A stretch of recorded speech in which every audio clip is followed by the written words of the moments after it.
Omu bi enie atoyamantemu nananom atsankonya sa aban na yi omu fise niema bi a wo hyase na wagya ni nyina wo meto so ma wo no nsem bi na no pay mede bro sa Adom TV Badwam kase a wo hwe me live on Facebook/Adom TV Extra Go TV 119 DSTV 280 uko YouTube ya Adom TV Tube kwa adomonline.com nsemwe eni bebre ka ho so ewo ho medin e de afia amankwa tamaklo afia ni de mientie se den nsem ni chemu etie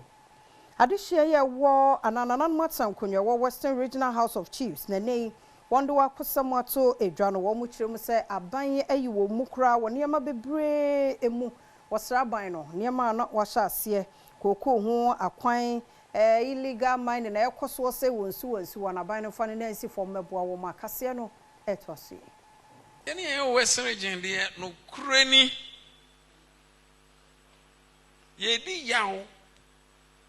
yedi eya pa wo yakomem bana Western Region for ya da ye ya yen ye serewara so de ye ba koto ne ye peche ogronpo ye baba na hwe Western Region anananan mo won hwe ya kwan de agran kwa de kwani ya ka mana wo sore ya onu krampo wore ya na da wa sha asa mo wa sha ase na ye nduru bebi a efa de krokọ na eba na ihu amani enye no nkoa nananom ahema wonom wo sa mantami mo so de nsem we eka ho mama yasam onya asama yaka ne trada ma yenhu mpuntu ma yenhu da Western Region yenso yeka ho sanda wabobọ nsam du bebre nsam ofri Western Region oba nanso yenya ho mfaso biara mesre de senyame ya adom na se ba hweyan hospital na regional hospital no mfaso mbra ho na yehu de bibiara yehia yetebe yehia pomizan no ye wo bibia wa ha mo no Wayento akase no eso na policy think tank African Center of Energy Policy na dey one day to just party akase mienu MPP ni NDC wo hwe wormo hyehye wo yenyina ahoden emu se ye ma na gina yie nkane ane begina ne na so asomfa so nyina de hye benya no omo hu ne sa ewo wormo manifesto ahodo no mo kase no etwaso. Some of them are outrightly vague. We will need some more clarity from the political parties to be able to determine the feasibility or otherwise of them. Some are also just a rehash of things that are already in play that are not yielding any fruits. So it's a mixed bag, and that doesn't give us any confidence that the proposals that are put out there will be able to fix the problems that we have in the energy sector as it were. Osanso editu dwase womo enye nsachiremu emfa eye etuo eye taxes. The most important thing for us now is how do we take away private interest from some of these policies that we put in place? Because a lot of the times you hear that our government wants to do this, government wants to do that, and it's only to advance a certain private interest and not really to solve any problem. That is why we are having problems with things like gold for oil, for example, that has failed to bring down stabilized petroleum prices, that has failed to resolve the forex exchange fluctuations and all of those things. Adom TV Badwam kase na oguso hwe no na adonten hema wo Peki traditional area ye mama ayim trebia a odi kan na na de atudwa so otena so na henie mfie aduasem no waboa pa mampuntuo amanimu so ewo potemo. I've done a lot. Yes, because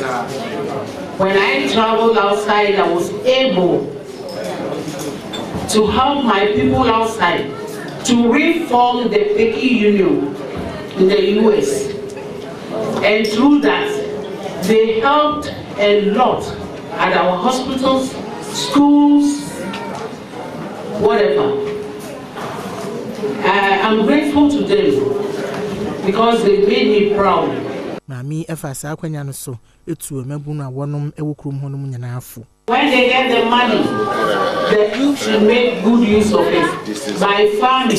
They shouldn't use it in drinking or whatever it is, making fun. Some of them, if they get the loan, they make fun with it, which is not good. I will not like that. I will always want them to be and to work hard to raise the good name of the kids.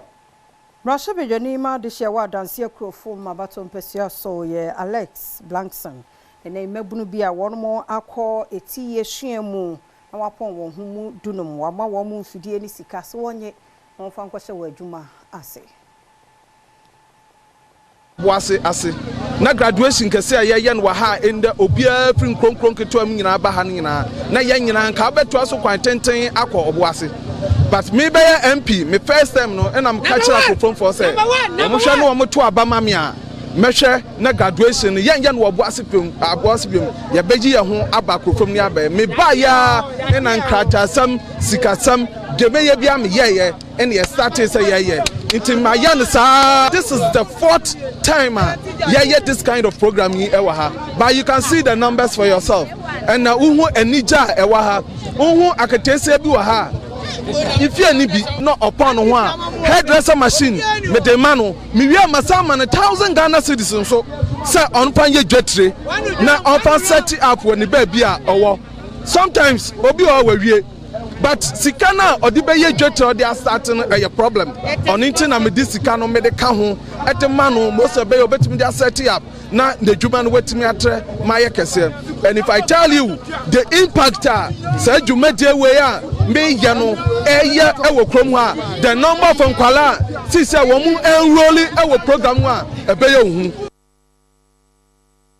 Panyere no so na Adom TV Badwam kase na ha na bema kwan na no pay ye de asie aseda na ye wo dia omre no wadaje mesa akoso asre obiem se twen afi na de bonkrata no aye krado ne online de no yemfa nto asoma ye kwa ba ye